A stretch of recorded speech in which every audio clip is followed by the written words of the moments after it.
Саламатсыздарбы, сүйүктүү угармандар. Сиздердин назарыңыздарда Асанбек Стамовдун «Нөшөрдөн кийин» аттуу повести. Окуп аудиолоштурган Жылдыз Турсунбаевна. Каналдын өнүгүүсү үчүн подписаться баскычын басууну унутпаңыздар. Кара нөшөр шатрата төгүп жатты. 6 жашар кызын бооруна кыса далдактап катуу келаткан буурул чач киши 2 жолу мүдүрүлүп барып кайра оңолду да узун көчө менен шуулдап тез бараткан машинанын алдынан чуркап өтө бергенде машина анын этегин серпип кетти.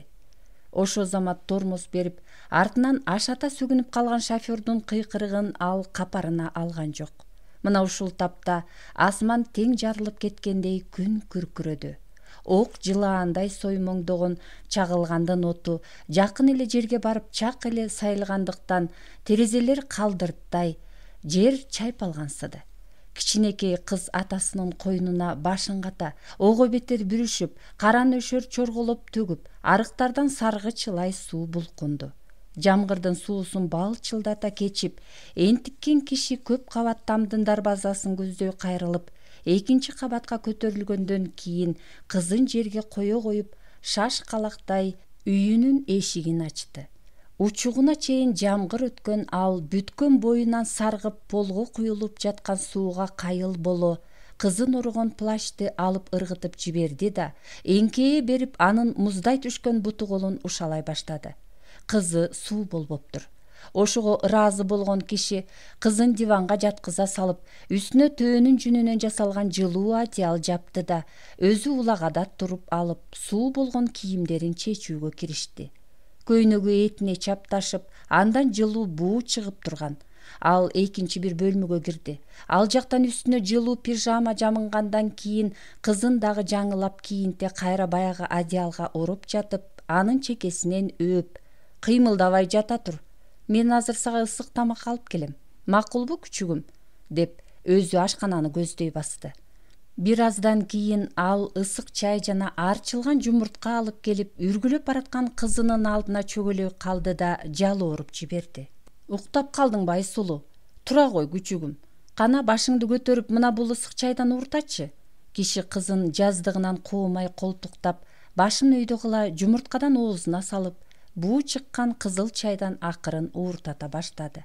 Тамак жеп болгон кызынын башын жаздыкка коюп, бутунун кичинекей ак манжаларын кайра-кайра өөп, «Эмеси уктай кой. Сенин уйкуң канганча мен жаныңдан чыкпайм. Коркпогун», деди. Чыйырга түшкөн наристе ысык чай ичип, жылуу төшөккө жаткандан кийин дароо үргүлөп кетти. Буурул чачтын өзү оозуна наар алган жок.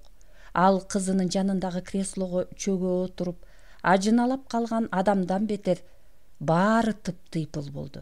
«Бүттү», деп өз бетинче кобурап, бир маалда ошол отурган калыбынан нес болгон адамча кыймылдабай, 2 жаагын таянган боюнча ойго чөктү. Ырас, буурул чач кишинин минтип санаасы кирдей турган жөнү бар болчу. Ал бүгүн кызын ээрчитип алып көрүстөнгө барган. Аялын койгонуна 4 айдын жүзү болду. Ошондон бери ал күн алыста бир көрүстөнгө барып гүл коет. Кечке чейин нымдуу топурак жыттанган мүрзөнү тиктеп отурушканы менен мурдагыдай анын өзү да кызы да көзүнө жаш алган жок. Ыйлай берип көз жашы бүтүндөй соолуп калгансып, кызынын жүзү мостою, кирпигин да ирмеп койбой, атасынын ийинин таянган боюнча кыймылсыз тура берди да, алар күн кечтеп калган ченде гана көрүстөндөн чыгышты. Дал ошол маалда батыш тараптан каралжын оор булуттар түрүлүп, шамал жүрбөй, теребел үп боло түшүп, жамгырдын чоң-чоң сейрек тамчылары себелей баштады.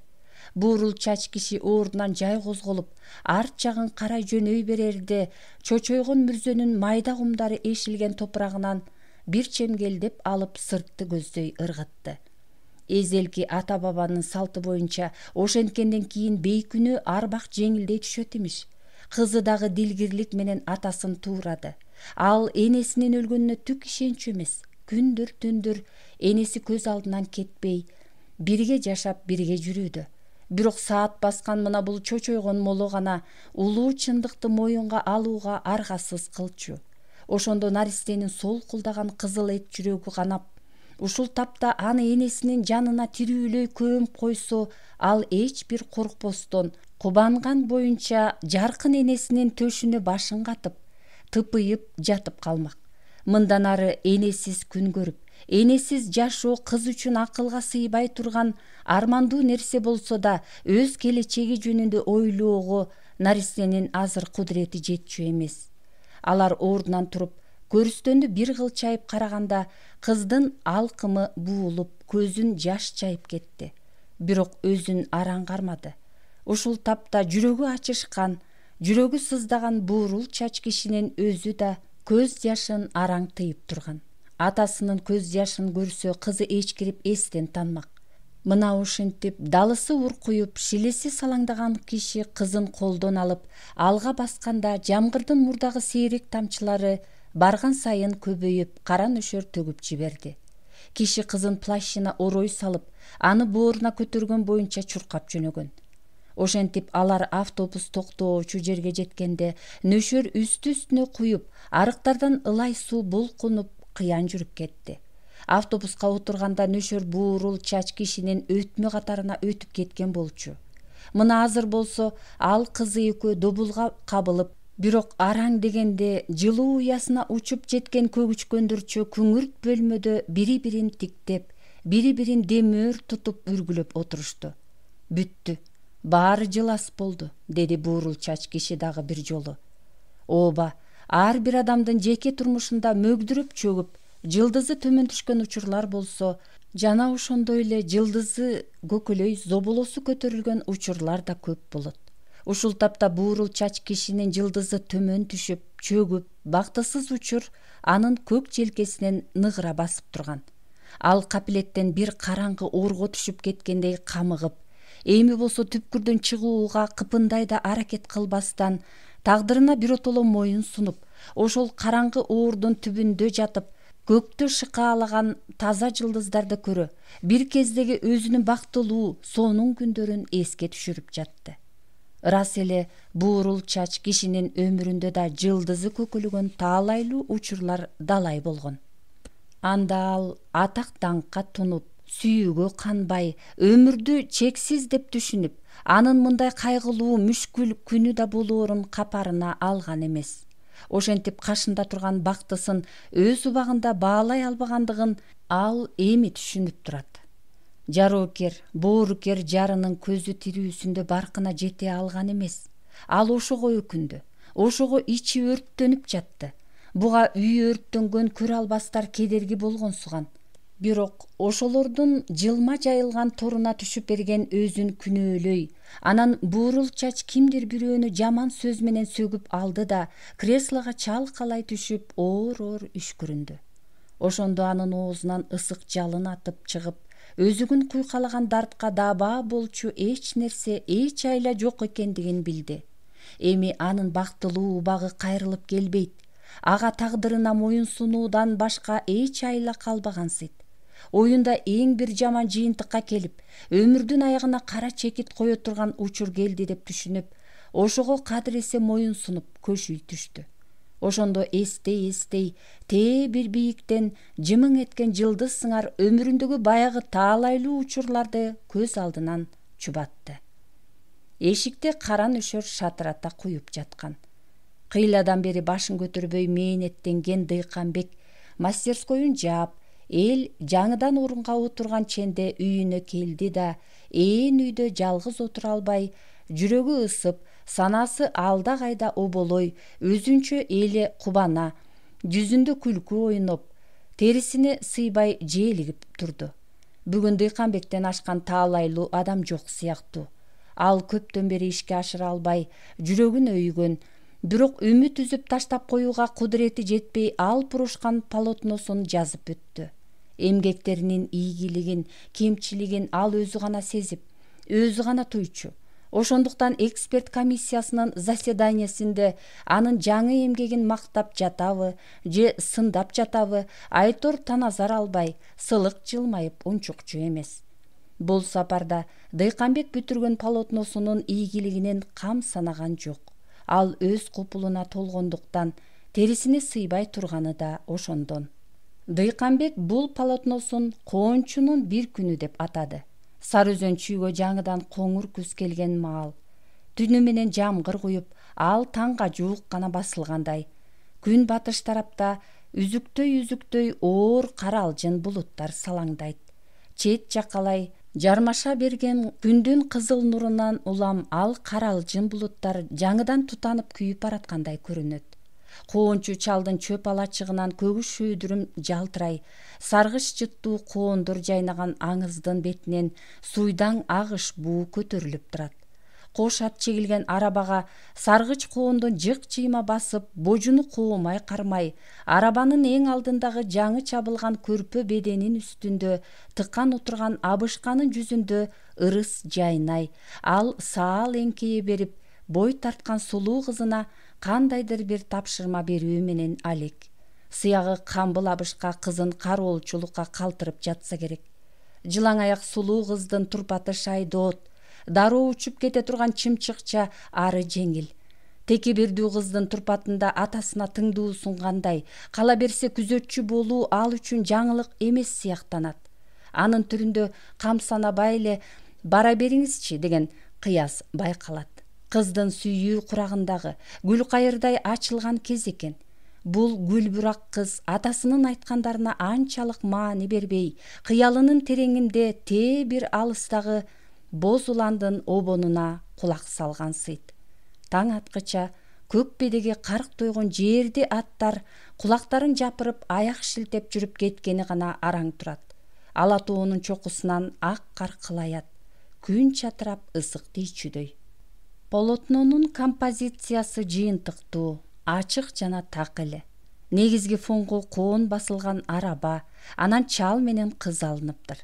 Ширеси сыртына чыкчуудай болгон жыттуу тордомо коонду көздөй учуп келген мала кызыл көпөлөктөр да канаттарын делдейтип, шөөдүрүмгө чыйрыккан денелери калчылдаган сыйт. Бул жандуу сүрөт бир көргөн адамдын жүрөгүн жылытаарына Дыйканбектин көзү жетип турган. Сүрөт канча жылдар бою анын жүрөгүн ысытып делебесин козгободу. Ар бир сүрткөн боёго каны менен айланып, каны менен жылып жүргөн. Бул сүрөттү тартууга адегенде Дыйканбектин жүрөгү даабай, ал эмес кисти кармаган колу калчылдап, канча бир жолу жалгыз сыйынып жаткан жеринен кимдир бирөөнүн суук көзүнө чалдыккандай бүшүркөгөн учурлары да болгон. Мындай абал Дыйканбекте дайым эле кездешчү эмес. Кээде ал эңсеген сүрөттүн тартып бүткөндөн кийин эч нерсеге табити тартпай, бүтүндөй көөдөнү коңулдап, жалгызсырап, мындан ары колунан эч нерсе келбөөчүдөй бүткүл кудуретин ушул сүрөтү соруп алгандай коңултуктоочу. Бир топко чейин ошентип коңултактап, санааркап жүрүп, чыгармачылык эргүү кайра келчү да, санаасынын тереңиндеги бирде жылт этип, бирде өчүп, колго оңой менен тийбөөчүдөй болгон үмүттүн артынан кайра алпурушчу. Бүгүн Дыйканбек башка учурдагыдай эмес, бөтөнчө кубанычка тунуп турду. Ал кудуретине сыйбаган кубанычты башкара албай, эшиктен чыккан ар бир добушту улам тыңшап, үйүнө бирөөнүн келишин күттү. Ушул тапта Дыйканбек үчүн сырдашып, кубанычын бөлүшө турган бирөө керек болчу. Бирок өчөшкөндөй телефонда тунжурайт. Далайга чейин жалгыз отурган ал акыркы эл жатар маал экендигине карабастан жан жолдошу Аргын Чалкалмаковдун үйүнө телефон чалды. Телефондон Аргындын аялынын чарчаңкы үнү чыкты. Дыйканбекти дароо тааныган Атыркүл адатынча сылык, назигирээк жооп берүүгө аракеттенип: бул силер белеңер, Дыйканбек, деди наздана. Дыйканбек салам айтты. Биз алда качан эле жатып алганбыз. Силердей чыгарма менен алек болгон оюндорго арга барбы? Кээде күн менен түндү ажырата албай каласыңар. Досуң дагы 3 күндөн бери үстүнө эч кимди киргизбей иштеп жатат. Мейлиң деп мен да тим койдум. Арам тери чыксын. Адатынча калп пейил күтүп жатат деп ойлогон Дыйканбек: мен жөн эле деп бүшүркөдү. Эч кимди үстүмө киргизбе, телефонго да чакырба деп айткан. Аныңдын сырын билесиң го. Мындай кезде Үстүнө кире калсаң сөгүп жибергенден да кайра тартпайт. Досуңду телефонго чакыра албайм. Сен дагы келчү болбу, акеси. Карачы, саат 11-ден ашыптыр. Аның далайдан бери оозго алынаарлык эч иш кыла элек. Азыр болсо бир чоң иштин үстүндө эмгектенип жатат көрүнөт. Иштен арам терин чыгарсын. Таарынбайсыңбы? Я, акеси. Кыт-кыт күлгөн Атыркүл телефонду коюунун ордуна кайра сурап жиберди. Дыйканбекти бекеринен телефон чалбады деп ойлой калган ал: баса, эмне ишиң бар эле биздин беренде? Саламдубаң болсо айтып кой. Же калем каштын жоктугунан пайдаланып зеригип чалып калдыңбы? Деги андан кат кабар барбы? Тим эле ың-жыңсыз жоголду го. Капырай, сенин да жүрөгүң таш экен. Бир барып келгенге жарабадың. Каякта чер жазып жүрөт ал? Москванын алдында дедиңби? Атыркүл калп назданганы менен Дыйканбектин бекер телефон чалбагандыгын билип жооп күтүп жатты. Дыйканбек жүрөгүнө тынчтык бербеген кубанычын айтып жиберди.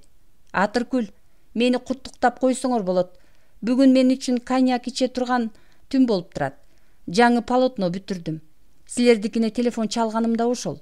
Айтаарын айтып алып, кайра ал көңүлүндө иренжип калды. Бекер кылдым деп өкүндү ичинде. Атыркүл дароо жооп берген жок. Анын дем алганы телефондон даана угулуп турду. Бир аздан кийин куттуктоонун ордуна ал Дыйканбекти жемелегендей унчукту. Ай, деги сен балекетсиң. Сен кыйынсың ай. Мынчалык эмне эле кара жаныңды карчы урасың? Даңкка, акчага да тойбойсуң. Деги чымын жаныңды аясаң боло, деп айтты да кайра экилене каткырды. Азаматсың, куттуктайм ай. Бир чоң иш бүтүрүп жүргөнүңдү жүрөгүм алда качан сезген. Өзгөчө быйыл көп сүйлөбөй, ойчул болуп кеткенсиң. Жигит деп эле сен айтсын. Максатчыл, намыскөй, көксүң. Ошол сырларыңдан досуңа да үйрөтүп койсоң боло.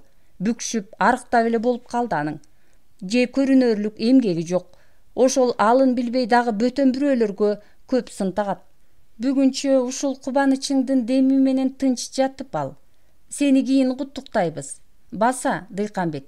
Сага айтам деп эсимден чыгып кетет. Менин айтамак подругамды билесиң го? Телефондон атын айтпайын. Жүрөгүң сезип тургандыр. Ошол сен жөнүндө көп сурайт. Капырдын сураганында бир кеп бар. Эмесе ыймандуу жат, Дыйканбек. Атыркүл сөзүнүн аягында терең дем алып, адатынча наздуу күлдү. Коңур күздүн салкын түнү өкүм сүрүп турган. Жүрөгү мурдагыдай эле алып учуп, ушул боюнча жатып калса, Дыйканбектин көңүлү тынч ала турган эмес. Шаардын көкүрөгүн жарып өткөн Кооз бульварда эл алда качан суюлуп, дарактардын бутактарынан анда-санда гана коңур кургак жалбырактар шырт эте кулап, түн улам коюланып, шаар тынч, шаар бейкут болчу. Дыйканбек шаардын күнчыгыш жагындагы менчик тамдуу көчөлөрдү көздөй бет алган. Ал илээлеп жай жүрүп отурган боюнча көк дарбазанын алдына келип калганын бир билип өзүнчө селт этти. Бирок кайра артка тартуунун ордуна бышкан кыштан мыктап салынган дубалдан саал башын созуп, бет маңдайындагы узуну чыккан сарайдын терезесинен күйүп турган электрдин жарыгын көргөндөн кийин дарбазаны коомай түрттү. Босогонун алдында жаткан көк төбөт шарт кулагын тикчийтип баса калчудай бөгө Дыйканбекти тааныгандан кийин гана кайра тим болду. Эшик ачылганда минтип бөтөн бирөөнү кирип келет деп күтпөгөн аргын чоочуп кетти. Бирок ал Дыйканбекти жактырбагандай караганы менен калп сыпайыгерчилик кылып, курбусун көздөй обдула саал кекерлөө сүйлөдү. Капырай, деги тынччылыкпы? Мурдараак эскертип койбойсуңбу келериңди? Кап, мынча келиптирсиң, эч болбосо көчүк бас. Аргын какжыраган жыгач отургучтун бетиндеги чаңын үйлөмүш болуп Дыйканбекти көздөй жылдырды. Бир чети эскертпей беймаал келип, курбусун оңтойсуз абалда калтырган Дыйканбек кантсе да аргындын алдында актанып жиберди. Бир чекилик менден кетти, дос. Эстүү жансың, кечирип кой. Сени кубанычымды бөлүшөбү деп атайын келдим. Баягы өзүң билген бир күндү бүттүм окшойт. Бүткөнүмө бир топ күн болгон. Бирок таасын бүткөнүмө бүгүн гана көзүм жетти. Бүгүн гана ишендим. Байкеси, мени жаман көрбө. Бактылуумун. Бүгүн мен сенин алдыңда, бүт ааламдын алдында мактана турган жөнүм бар. Андан көрө куттуктап кой, досум. Кубанычымды бөлүшүп кой, аргын. Ордунан тура калган Дыйканбектин колун акырын кысып жатып, аргын таарынган адамча ээрден кыбыратты. Болсун, башка эмне дейин? Иши кылып бүтсөң жакшы болуптур. Атасынын көрү, иштей бер. Биздин күндөдөгү бир гениальный нерсе жаратыш кыйын. Баары эле томкоруп салышкансыйт. Кыйын сынышат. Билбейм, айланайын. Ал дагы бирдеме айтып баратып тим болду. Ошондон кийин курбулар бир саамга унчугушкан жок. Аргын адатынча эки ийнин копшой кыялга батып кетти. Мындай чакта ал көздү сүзүп, калдайган башын ийинден ары таштап койчу. Ошондо аргындын коюу кара чачы далысына чейин куюлуп, өзүнүн ойчул абалына маашырлана түшчү адаты бар эле. Орто бойлуу аргындын колунун манжалары узун, сулуу боло турган. Табиятындагы бул жетишкендигин ал жакшы билчү. Ошондуктан отурган кезде узун манжалуу колун ар качан столдун үстүнө таштап коет. Деги эле аргын манжаларын жумуп жүрчү эмес. Жаратылышынан сымбаттуу аргын көпчүлүк кесиптештеринче туш келди кийинип, сакал мурут койчу эмес. Жаагын ар күнү таза кыра, чоң күзгүнүн алдында бир топко чейин машакаттануучу. Деги эле аргын операнын артисттеринче өзүнүн сырткы кейпине көп маани берип, тыккан жүргөндү жакшы көрчү. Ал эмес иштеп жаткан учурда дагы кисти кармаган колуна боек жугузбай, апакай колун кайра жышып жууп берме адаты бар. Аргындын сырткы турпаты ар качан чарчаңкы көрүнө турган. Кантсе да аргындын мүнөзүндөгү аял затына гана таандык наздуулук бир көргөн адамдын көзүнө өөн учурап жасалма көрүнүчү.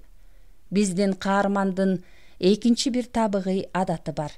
Ал басып баратканда бүткүл тулку бою менен алга жүткүнүп, көкүрөктү керип таштачуда, эки ийнин кайра күпшөй, эки колду тез серпип, куд эле көпчүлүк алдында жан алакетке түшүп сүйлөп жаткан байыркы римдик чечендерче чыйрак көрүнүүгө аракеттенет.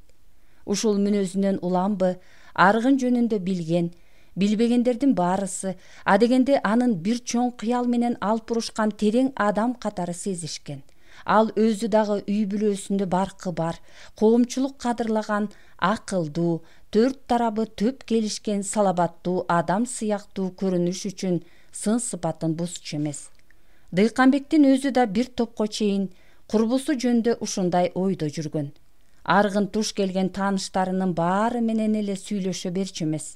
Кээ бирде ал даражасы өзүнүн кичине бирөөлөрдүн айткан салымына жооп бербей укмаксанга салып кетчү. Эгерде ал кимдир бирөө менен бет келишип сүйлөшүп калса, айткан сөздөрүн өтө тактап, ага өтө чоң маани бере, маектешинен өз боюн оолак тута, бир чети ага өөдөсүнгөндөй ой дүйнөсүнүн четин гана чыгарып койгонсучу. Курбусунун ушул мүнөздөрү да Дыйканбекке жаңылыктай көрүнүчү. Деги эле ал аргындын жүрүм турумунан кемчилик көрө алчу эмес. Кала берсе, аргындын кыял жоругун талдоого Дыйканбекте убакыт да жок эле. Өз башына зыяны тиймейинче адам кээде бөтөн бирөөнүн жоругун талдабайт. Аргындын таназар албагансыган жообунан кийин Дыйканбектин алуулунгон көңүлү сууй түштү. Кызык түш көрүп жаткан жеринен чуучуп ойгонуп, анан өзүнүн көнүмүш жупуну чөйрөсүнө туш боло көңүлү кыжаалат болгон адамча ал аргындын сарайынын ичин тегерете карап алып, ары таң калгандай, ана жийиркенгендей сезимге чулганды. Мурда деле аргындыкына далай жолу келгендигине карабастан, Дыйканбек бул сарайдын ичин көргөн эмес. Сарайдын эшигинде дайыма кулпу салынып турчу. Сарайдын таманы тактайланбаптыр. Төбөсүнөн желеленген майлуу ыш самсаалай, көк нымдуу сасык жыт уруп турат. Кыязы сарайдын бир жеринде керосин аралашкан боек төгүлгөнбү? Айтор таза абадан келген Дыйканбектин башы ооруп чыкты. Сарайдын дубалдарында туш келди кагылган, узун мыктарда төөнүн чомуна окшош кир купайке, эскилиги жеткен шым костюмдар илинсе, бурч-бурчтарында үйүлгөн эски таар, кап, атүгүл апкыты сөгүлгөн бут кийимдерден тартып сасыган тери, додолонгон бош бөтөлкөлөр, түбү түшкөн чака менен чайнекке чейин бар экен. Мына бул толуп жаткан керексиз буюмдарды көрүп туруп, Дыйканбек бала кезинде кокусунан токмоктук бир бакалчынын үйүнө кирген кезин көз алдына келтирди. Баарынан мурда Дыйканбекти кызыктырган бул көрүнүштөр эмес болчу. Дубалдын капталдарындагы көргөзмөгө койчудай тизилген бейтааныш адамдардын гранитке, мраморго чегилген ар кандай скульптуралык портреттерин көрүп аябай таң калды. Сарайдын экинчи бир караңгы коңулунда ар түрдүү формадагы кызыл көк граниттер үйүлүп жатат. Анын тегереги гранит кесчү, жылмалоочу, сулуулоочу ар кыл аспаптарга толтура экен. Кээ бир скульптуралардын формалары жакшы чыкпай, өңдөрү бүдөмүк тартып, айтор бүткөн бүтпөгөнү белгисиз. Мына ошол тапта аргын колундагы мээлейин чечип ыргытып, Дыйканбектин катарындагы таарылган дүмүргө барып отуруп калды. Демейде тыккан жүрчү аргындын сүрүк этип, өңү кумсара, үстүнө кир шырмал кийип алыптыр. Жан алекетке түшүп иштеп жаткан курбусуна бир чети Дыйканбектин боору ооруду. Аргын көз айнегин алып, нымдалышкан кирпиктерин кир жүз аарчасы менен кайра-кайра сүртүмүш болуп калганда, Дыйканбек таң калганын жашыра албай сурап жиберди. Мына кызык. Деги буларың эмне абышка? Ушундай өнөрүң бар экендигин биз мурда билбептирбиз. Жолуң болсун. Мына тамаша, биякта жаткан тура. Өзүң көрүп турбайсыңбы? Аргын таарынган адамча дулдуйду. Бекер жүргөндөн көрө деп эмгектенисип жатабыз. Бүткөн иш талаада калбайт экен. Бирөөлөрдүн керегине жарап жатат. Мен дагы көргөндөрүм жөнүндө сурап жатам. Сени биз живописчи деп билчү элек, качантан бери скульптор болуп кеткенсиң. Буларың кимдин керегине жарап жатканын билбейм. Эгер андай өнөрүң болсо, неге ишиңди көргөзмөгө койбойсуң? Ушул кезге чейин аны эч ким билбейт. Ал эмес мен да биринчи көрүп отурам. Дыйканбектин кекеткендей суроосуна аргын териге түштү көрүнөт. Өңгөчүн тарта мыйыгынан күлдү. Искусство жөнүндө биздин да кабарыбыз бар. Сенчелик болбосо да жогорку деген билим бизде да бар. Биз деле институт бүткөнбүз, досум. Айтмакчы, мыкты деген живописчилерибиз скульптор, монументалист болуп сыйлык алып жатышат. Мыкты деген живописчилерибиз графиканын артынан түшүп кеткен учурлары жок бекен. Мындай иште, тигинде иште деп сүрөтчүлөргө эч ким чек кое албайт. Өкмөт ага тыюу салбайт. Мен дагы профессионалмын. Табитим тарткан иш менен алек боло берем. Аргын чыйралып кетти.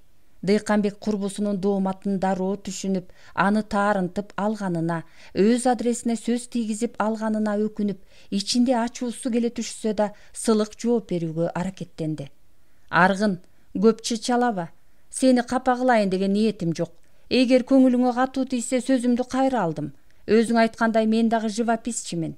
Илгери живописти изилдеген адис живопись үнсүз поэзия деген экен. Ырас, бул үнсүз, сыйкырлуу поэзиянын сырын табабыз деп далайлар өмүрүн зарп кылып, максаттарына жетпей кеткен. Мен дагы бир учурда графикага кызыгып, эмгектеримди көргөзмөгө койгом. Ал эмес монументалист да болгом. Ошонун сыңарындай далай мыкты деген скульпторлордун живописчи болуп кеткенин да билебиз. Ушунун баары тарыхта, турмушта көп учурайт. Бирок элдин сынына коюлган эмгектин кемчилиги дароо көрүнөт. Сүрөтчү деген сын угам деп коркпош керек. Эмне үчүн сен өнөрүңдү элге көрсөтпөй, жашыруун иштеп жатасың? Скульпторлор жетишпейт. Далай чоң заказдар токтоп турат. Эмнеликтен фуд-фонд аркылуу заказ кылбайсың? Жашырынып ууруларча түн ичинде иштей турган кандай жөнүң бар? Деги эле мынча гранитти кайдан алдың? Ай, дос-ай, сен билгенди мен билбейт бекемин. Айткандарың туура. Аргындын үнү күнөөлүүдөй чыкты. Ал жоошуй түшкөн эле. Кара чечекейдей досум, сенден кантип сыр жашырайын? Өзүң айткандай 5-6 жылдан бери эч бир иш бере элекмин. Бир дагы көргөзмөгө катыша элекмин. Чынымды айтсам, ушунун кынуусуна кирип кеттим. Мына булар чыныгы искусствонун үлгүсү эмес. Бар болгону Мүрзөкананы кооздогон эстелик. Илгерки ата-бабаларыбыз өлгөндө ар кайсы кырларга чочойтуп көмүп таштап, эстелик менен иштери жок эле жүрүшчү экен. Кыргыз жеринде канча бир аты жөнү жок чочойгон мололорду жолуктурбайсың. Азыр болсо элдин турмушу оңолуп, каада салт көбөйдү. Өлгөн адамды дүң көтөрүп коюшат. Бири-бирине атаандашып, өлүктүн даңкын чыгарууга аракеттенишет. Анан арбактардын тууган уруктары акедей асылышып, жалдырай беришет. Тезинен бүтүрүп бер, чоң ашына чейин коет электешет. Анан эптеп сүрөтүнө окшоштуруп эле чегип берсең, ошого ыраазы. Кызылдай гана 1000 сомдуктар чөнтөгүңө түшө берет. Образ жок, тигиндей кемчиликтери бар экен, мындай окшош экен деп эч ким доомат койбойт. Эч кандай көркөм совет, комиссия дегениңер менен ишим жок. Сүрөтүнө окшоштуруп биринин артынан бирин айдай берем. Анан кантип хут фондко кайрылып баш оорутам, дос. Андан калса үй бүлөнү да багыш керек. Балдар да чоңоюп келатат. Менин ымандай сырым ушул. Дыйканбек курбусунун жашырбай айтканын жактырып, мурдагы жүрөгүнө үйгөн капасы жазылып кетти да, экөө эми жай маектешүүгө өтүштү. Эстеликти өлгөндөр үчүн эмес, тирүүлөр үчүн коюш керек, деди Дыйканбек. Эли журтуна эмгеги сиңген адамдын өмүрү кийинки муундар үчүн, тирүүлөр үчүн үлгү болсун деп эстелик коюшат. Эстелик доордун тарыхы, чыныгы искусствонун үлгүсү болуш керек. Эстеликти жасаган скульпторлордун өзү ошол эстелик аркылуу тарыхта калат. Искусствонун улуу закону ушул, Аргын. Туура, деди Аргын. Профессионал художниктерди таланттуу жана жөндөмдүү деп экиге бөлсө болот. Таланттуу дегенибиз искусствонун үлгү болоорлук чыгармасын түзөт. Ал чебер эч качан чыгармасын өз купулуна толмоюнча элдин сыноосуна койбойт. Ал өзүнүн чыгармачыл намысын баарынан жогору коет. Чын дили менен, жүрөгү менен эмгектенет. Ал бүгүн жакшы деп тапкан чыгармасынын кемчилдигин эртең көрө алат. Ошого жаны ачыйт, чыйралат. Жаңы чыгарманын үстүндө иштеп жатканда кечээге кетирген кемчилдигин кайталабайт. Алар даңк үчүн иштебейт, жүрөгүнүн каалоосу менен иштейт. Ал эми жөндөмдүү дегенибиз өз кесибинин техникасын жакшы өздөштүргөн адис. Ал искусствонун чыныгы үлгү болоорлук чыгармасын жарата албайт. Бирок жанын үрөп иштейт. Анын чыгармасы адамды толкундатпайт, кубандырбайт. Андай чыгармалар көктө көлкүлдөп тийип турганы менен жылуулук бербеген ай сыяктуу. Демекпи? Экөөбүз тең сен айткан таланттуулардын тобуна кошулабыз, деп тамашалай сүйлөгөн Аргын Дыйканбектин оюн андан ары улантмакчы болду. Биздин максат ошол таланттууларды көбүрөөк пропагандалоо, аларды элге тааныштыруу. Андай болбосо чаң баскан алтынча таланттуулар жөндөмдүүлөрдүн тепсендисинде калып, далайга чейин байкалбай жата берет. Талантка да колдоо керек. Сен азыр менин көптөн бери жүрөгүмдү өйгөн оюмду таптың, дос. Бүгүнкү күндө искусствонун жардамына эл көбүрөөк муктаж болууда. Не бир сонун монументалдык курулуш, дворец, клубдардын салынып жатканын көрөбүз. Ошолордун авторлору кимдер? Көпчүлүгү жанагы өзүң айткан жөндөмдүүлөр. Заказчиктердин өздөрү да таланттуулар менен мамиле кылгылары келишпейт. Алар нак искусство жаратабыз деп жатышып, заказды көпкө кармап коюшат. Иштин графиги бузулат. Пландагы объектта өз убагында бүтпөсө, начальник насыя жеме угат. Туурабы, досум? Кээде сиз айткан айрым бир таланттуу живописчилер дагы узун куйрук акчага кызыгып кетишип, клуб жасалгалап жүргөнүн көрүп калабыз. Ушуларды билип туруп, сизге окшогон сүрөтчүлөр союзунун секретары эмне үчүн унчукпайт? Эмнеликтен? Аларды тартипке чакырып сапат үчүн күрөшпөйт. Анткендин ордуна силер жыл сайын 10 чакты кишиден күргүчтөтө союзга мүчөлүккө аласыңар. Же эмне, план толбой калат деп коркосуңарбы? Ошентип өзүң айткан жөндөмдүүлөрдүн саны көбөйүүдө. Сен катуу кеттиң, Аргын. Бирок айтканыңда чындык бар. Аргын ордунан туруп баратып кобурады. Экөөбүз искусствовед эмеспиз, Дыйканбек. Кимдин таланттуу, кимдин жөндөмдүү экендиги жөнүндө ошолор баш оорутушсун. Андан көрө мынча келип калыптырсың, кел эмесе 100 граммдан соголук. Аргын сарайдын бурчундагы мыкка илинген эски шымды алып ыргытып, бышкан кышты копшоп сууруп алды. Анын каптал жагы коңул экен. Ошол коңулдан оозу ачылбаган коньяк, кагазга оролгон 2 стакан алып чыккандан кийин акырын сарайдын эшигин ачып, үй жагын карап кайра келди. Атыркүлдүн уктап жатканына көзү жетсе да, Аргын эшикти ичинен илди.